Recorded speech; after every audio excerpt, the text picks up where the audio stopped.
Absolutely. Thanks to you at home for joining us this hour. It's good to have you here. The first 911 call came just a few minutes before midnight. It was 11:56 p.m. Saturday night. Technically, that means it was 4 minutes before the start of the Transgender Day of Remembrance, which is a day that honors the memory of Americans who have been killed simply for being transgender. A shooter in body armor, reportedly carrying a long gun, an AR-15 style semi-automatic rifle, as well as a handgun, had entered into a nightclub called Club Q in Colorado Springs and started shooting people. Within minutes, 5 people were dead, another 18 people were injured. Tonight, local authorities announced the names of the victims. This is Daniel Aston. He was a 28-year-old transgender man. He was a bartender at Club Q. His mother helped the police identify his body by his tattoo, which is a heart pierced by an arrow on his left arm, wrapped in a ribbon that says Mom. This is Derek Rump. He was another bartender at the club. He was 38 years old. His friends told reporters that he was known for blasting Britney Spears songs so loud you could hear them from the parking lot. This is Kelly Loving, a 40-year-old transgender woman. She was visiting Club Q. She was in Colorado Springs on a weekend visit from Denver. This is Ashley Paw. She was 35 years old, a mother and a wife. She had stopped by the club that night to see a comedy show. And this is Raymond Green Vance. He was just 22 years old. He was at the club that night with his high school sweetheart and her family. They were there to see their friend perform in a drag show that night. All those lives lost in just a handful of minutes. And at least another 13 victims remain hospitalized tonight. Colorado officials said tonight that the suspected shooter is being held on suspicion of 5 counts of murder and 5 additional counts of committing a bias-motivated crime causing injury. Formal charges will likely be filed after the guy appears in court. As of now, he still hasn't. As of now, he's still hospitalized. Now, how did he end up hospitalized himself? It is an incredible story. I mentioned that one of the victims, 22-year-old Raymond Green Vance, was at the club that night with his high school sweetheart and her family. Well, his girlfriend's dad was there. His name is Richard Fierro. He's a retired U.S. Army officer. He retired as a major after 15 years in the Army, 3 tours in Iraq, 1 in Afghanistan. He's a decorated officer. He earned 2 Bronze Stars in combat. Mr. Fierro was at Club Q on Saturday night with his wife and with his family, supporting his daughter's friend, who was part of the drag performance that night. When the shooting started, Richard Fierro told the New York Times that he hit the floor right away. He pulled a friend down with him. He says he then saw the gunman moving toward a door that led from the inside of the club to a patio area. And he knew that dozens of people had fled out of the bar onto that patio to get away from the shooter. When he saw the shooter heading toward that patio, Mr. Fierro chased him down. He raced across the barroom. The gunman was reportedly wearing body armor. Richard Fierro says he grabbed the gunman by the handle on the back of the guy's body armor and pulled him to the floor and then jumped on top of him. I want to stop to point out for a second that the suspected gunman is reportedly well over 6 feet tall, and he weighed something on the order of 300 pounds. Mr. Fierro says he's about 300 pounds, and he says this guy was bigger. So tackling this man under any circumstances, even if he hadn't been armed and shooting people, would have already been an impressive feat. But Richard Fierro apparently was able to grab him and throw him down, and that apparently knocked the man's long gun, that AR-15 style rifle, just out of the man's reach. Mr. Fierro said that he then saw that in addition to that AR-15, the guy had a handgun as well. He grabbed the handgun away from the gunman and started hitting him with it. Now, since the man was wearing body armor, Mr. Fierro says he was trying to hit the man where he could see and feel that the man wasn't protected by the body armor. He hit him where he could find skin. He was hitting the man with his own gun. He ended up hitting him in the head over and over again. Mr. Fierro says he then yelled for other club patrons to help him. One man was able to grab the rifle, the AR-15, and move it away from the gunman to safety. He says one of the drag performers came out and stomped on the gunman with her heels. The whole time, Richard Fierro says he kept hitting the shooter in the head. And he remained on top of the guy until the police arrived. He himself was covered in blood by that point. The police ended up tackling Richard Fierro. They put him in a police car, apparently not knowing, at least in the first instance, that he was the hero of the moment and not another suspect. Here's Richard Fierro speaking with reporters outside of his house in Colorado just a short time ago. I tried to save people, and it didn't work for 5, okay? There's 5 people that aren't home right now. And I thank God, and it's Thanksgiving. I went through this at Thanksgiving in Iraq, man. We lost the dudes. I don't know what else to do. I really hope people kind of use this and shake someone's hand, give someone a hug, give them a kiss. These are good people, man. These were all kids. The guy, Joshua, who was dancing with my daughter, my wife, and Joanne, he grabbed my daughter and they went and hid. He saved my daughter's life, man. I couldn't ask for anything more. Richard Fierro talking with reporters just a few minutes ago this evening.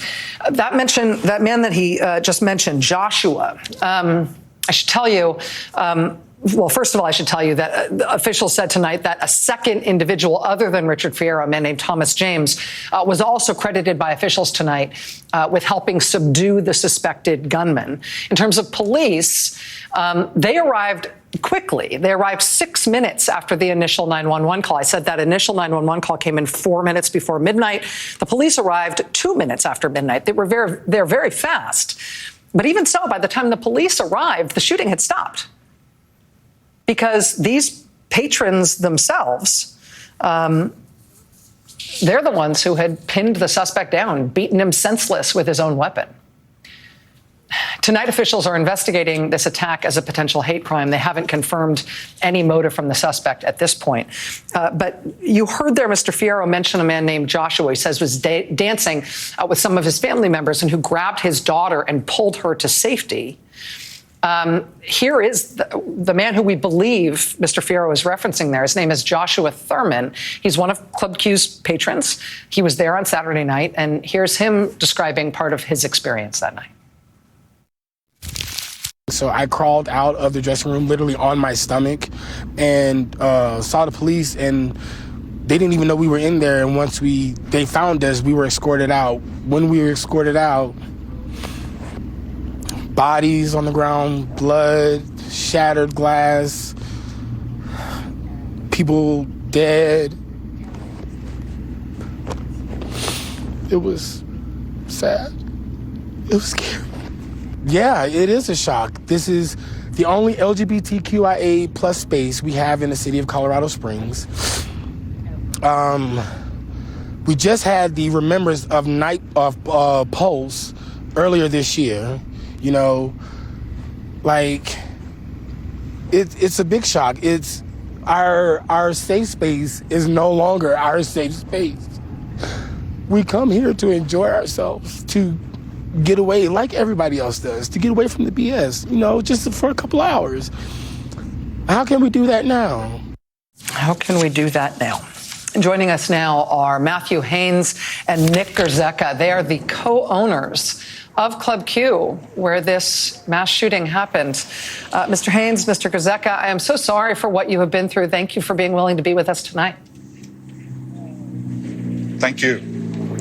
Let me just ask you first, I've tried to summarize the basics of what we know about what happened and what we've been told by officials. Is there anything that I've gotten wrong or anything else that you can add to us that you think that the country should know tonight about what happened and what the response was like once this horrible incident got underway? I think what people need to remember the most are the innocent victims. They're no longer with us tonight. The 18 people that were injured, the countless more people that were have trauma injuries. That's what I think that's the biggest part tonight, is memory. Absolutely. That's what we see behind us. That's what we see. I will add that we've had tremendous community support. We've had tremendous support from the local Colorado Springs Police Department. We've had tremendous support from the mayor and all of the state officials.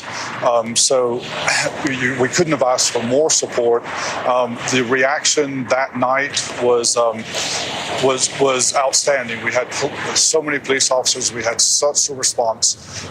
We've had a very good history with Colorado Springs Police over the years, and it just really shone that particular night, that tragic night. I know that two of the victims who lost their lives on Saturday night were your employees, Daniel and Derek. Can you tell us a little bit about them? They were wonderful. They're more than employees; they're family. They were the heart of what Club Q is. They are what most of our customers would have had experience. They both were incredibly passionate. They worked amazingly well together. They were great friends. These are our true family members. They're Nick and I's family members, and so many people behind us, so many lives that they've changed. And I think I cannot do their memory justice. When you look on their Facebook pages and you look what everyone else and all the individual experiences people have had with these two wonderful men, it tells an amazing story. And it's what the last 20 years of Club Q has been about. And not just Club Q, but they embody what this type of bar is, what a community bar is, and what community really is. They were amazing. I wanted to say a lot of what we're learning as the country learns of this story and learns more about Club Q and learns about what happened on Saturday night. I think one of the things that people are really struck by is that all sorts of different people were there. Definitely, gay people there, queer people there, transgender people there, also straight people there with their families, people in multi-generational groups enjoying the show. People, it just felt like the most diverse imaginable group of people there, and people who have come out in support of what happened there tonight. And I wondered if you could speak to that a little bit, especially given how much political hate has been directed at the queer community and particularly at the trans community over these past couple of years from the political right.